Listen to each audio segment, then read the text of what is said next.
Tugevat tervist, armsad valgusolendid ja tere tulemast Valguse kanalile. Meie kõigi suureks rõõmuks ja ka tervise parandamiseks on meiega koos Toomas. Nii et tere, Toomas. Ja Tere, Kaia-Liis. räägi, Keda ma näen? ja räägi, mis huvitavat sul on vahepeal toimunud ja mis toimub üleüldse? Noh, ütleme nii, et ma vaatan YouTube'is seal erinevaid asju ja siis kuidas Euroliit rõõmsalt laguneb ja nii edasi. Aga noh, sinna juurde tulevad sellised videod, mida ma tihtipeale ei vaata. Ei tahakski nagu vaadata. Pealkirjast juba piisab. Näiteks, et miks peaks Balti riigid ühinema Venemaaga ja kuskil oli seal umbes pealkiri, et need Balti riigid juba ühinevad, praktiliselt on need juba ühinenud ja nii edasi, nii edasi. Ehk siis käib selline kõva eeltöö nagu selleks, et siis Balti riigid ühineksid ja ma usun, et ma kohe küsin üks moment. Jah, ma küsisin niisugust asja, et kui palju näiteks Eestist on inimesi, kes on rõõmsad selle üle, kui me näiteks lähme Venemaale tagasi. Ma sain vastuseks 29–30%. Oho. See on päris suur protsent. No ma saan aru, Narva, Kohtla-Järve ja nii edasi, eks ju. Aga ilmselt on ikkagi meie elu piisavalt halb juba. Noh, mitte kõigil. Mitte patriootide jaoks on Eesti alati number 1. Aga noh, osade inimeste jaoks ilmselt on elu juba halb, eks ju. Ja väga huvitav vastus muidugi, ma ei arvanud, et nii palju. Aga okei. Siis ühesõnaga ma ei loe neid. Ma õigem loen, jah, ma ei kuula. Aga noh, see on nagu selline häiriv. Et siis ma hakkasin natukene uurima kanalitest ja siis võtsin kätte ja läksin uuesti sinna planeedile, kus ajaliinid on ja kruvisin jälle natukene sellest rattast. Ja siis nägin, kuidas Vene tangid kalduvad kuskile mujale. Et ma ei tea, see oli eelmine nädal, et ma ei oska öelda, kas on vahepeal kuskil mingi uus konflikt tekkinud või ei ole, et ma nagu seda poolt ma nagu üldse ei jälgi. Ja noh, see on selline, kus sõjaenergia jällegi läks kõrvale, ei puuduta meid ja ma teen seda nii kaua, kui vähegi võimalik on, et meil ei tuleks mingit sõda. Keegi ei taha seda peale väikese käputäie inimeste. Ja nii on. Et ma ei usu, et 30% inimesi sõda tahaks. Isegi see oleks nagu liiga fantastiline, ma ei hakka seda isegi küsima. Tavaliselt on see igal pool niimoodi, et keegi ei taha kuskil sõda, kõik tahavad rahu, et neil oleks töö, et neil oleks kodu, pere ja nii edasi. Kõik inimlikud väärtused. Ja nii et noh, natukene jälle kuskilt oleme läinud teisele poole, sinna poole. Sest jah, positiivsel ajaliinil seda sõda niikuinii ei ole, nii et meie asi on keskenduda sellele positiivsele agendale, positiivsele ajaliinile ja siis me loome selle. Ja, et noh, nii palju kui mina olen kuulnud, ma ei saa öelda, et see on autentne informatsioon, mis ma olen kuulnud, eks ju, naised saunas rääkisid, eks ju. Et me oleme siis välja valitud selliseks eksperimendiks, kus tehakse, kuna me oleme pisike riik ja siis, kuidas kukutada kokku majandus ja kuidas hävitada rahvusriik, eks ju. Ja praegust mõlemad lähevad vist õiges suunas selles mõttes. Projekt on käivitunud ja nii nagu see lähteülesanne on, nii minnakse sinnapoole. et kui vaadata sellisest seisukohast, siis me saame hakkama aru saama, miks neid makse peaks meil olema ja miks seda kõike üldse tehakse, eks ju. Ja nii edasi, nii edasi, et see nagu mõnes mõttes sobib sellesse skeemi, mis meil praegust siis kodumaal toimub, eks. Aga okei, ma ei võta endale vastutust, et see on absoluutne tõde, aga see paistab üsna tõene, kui nii võtta, eks.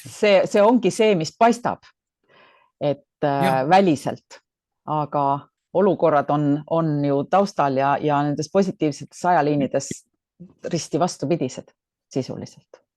See on see, mida peab teadma. Just. Siis eelmine nädal toimus veel tore sündmus. Ja kõik me teame ju seda, et me oleme, vähemalt meie kuulajad, vaatajad, kirjutajad, kaastöölised ja kõik, kes veel teavad kõike seda, et me oleme jumalikud olendid, eks ju. Ja noh, me ei ole tõsi küll kõige kõrgemad jumalikud olendid, aga me oleme jumalikud olendid ja need parasiidid, kes meid siis käivad meile energiat varastamas, nemad ei ole jumalikud olendid, sest neil muudel juhtudel ei oleks mõtet vargile tulla, kui sul endal kõik on olemas. Ja ülevalt kogu aeg paned oma karvase käe välja ja kohe tuleb sulle energia. Siis selline lugu juhtus ühe inimesega, hakkasin minema nagu edasi kogu aeg, vaatan, kes seal on ja kes seal on ja kes seal on. Jõudsin välja siis Jumalani, vaatan, noh, niisugused nagu nad on, ma olen neid ju ennegi näinud.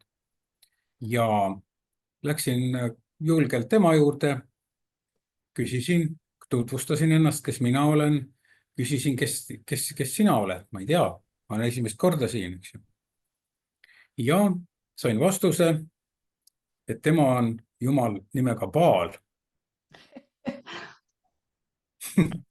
kes on sumerite ajalooga kuidagi moodi seotud. Noh, teavad, et sellist jumalat kummardati ja eks tal on olnud ka mingisuguseid teisi nimesid. Aga muidugi, ega seal ei saa väga kaua olla, selles mõttes, et tegu on ikkagi intelligentsete olenditega ja nad hakkasid lugema, mis eesmärgil ma sinna tulin, eks ju.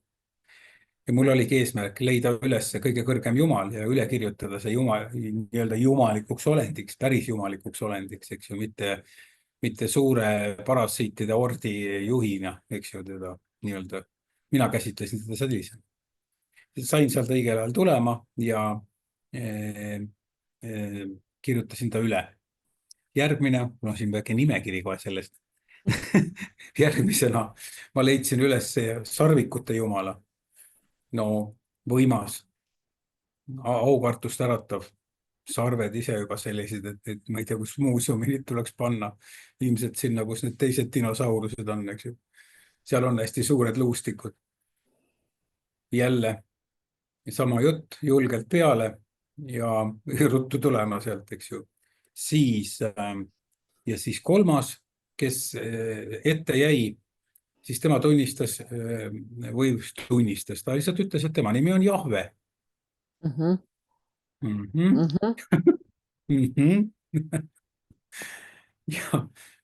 Ja muidugi, noh, kirjutasin üle jah, kõik koos kõigega, mis seal allpool on, siis tema on üks, no,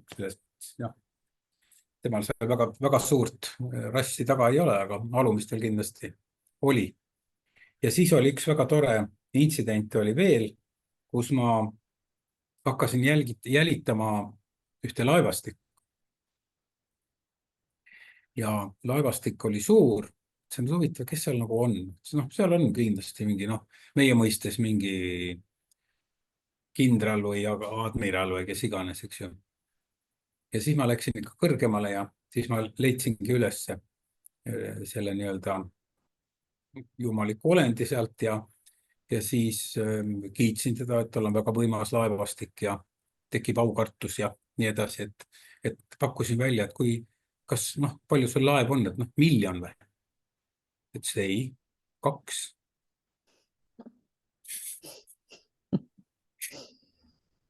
Ehk siis kõik said muidugi üle kirjutatud, aga ma mõtlen sellele mastaabile, sul on 2 miljonit laeva. Kõik ei ole muidugi emalaevad, kõik ei ole muidugi need pisikesed, kuhu läheb 6 valendit sisse, eks ju. Siis ma isegi ei ole viitsinud kokku arvutada mingit keskmist, kui palju parasiite sai üle kirjutatud. See on nagu jah, päris suur kogus. Et selline töövõit. Just. et valgusjõududeks ülekirjutamine, see on üks väga oluline töö praegu, mis sina teed. Siis üks nüanss on veel. Ehk siis meil on vaatamata kõigele, et ma seda teen iga päev, põhimõtteliselt iga päev, siis on neid ikkagi piisavalt veel. Ja ma pidasin nõu nii-öelda endast targema inimesega. Ütlesin, et võib-olla teeks üks aktsiooni ja teeks platsi puhtaks. Ta ütles, tead, et ei ole mõistlik, sest järjekord on ukse taga. Aga ma ei ole seda mõtet maha matnud siiski, et ka seda järjekorda kaasata sinna. Aga see on nagu natuke toores veel, aga kunagi ei ole hilja. Kunagi ei ole hilja, et töö selle kallal käib ja vaatame, mis saab, et väga paljudel läheks kergemaks. Vot niimoodi. Täna mul rohkem uudisid ei ole. Sellest on juba küll.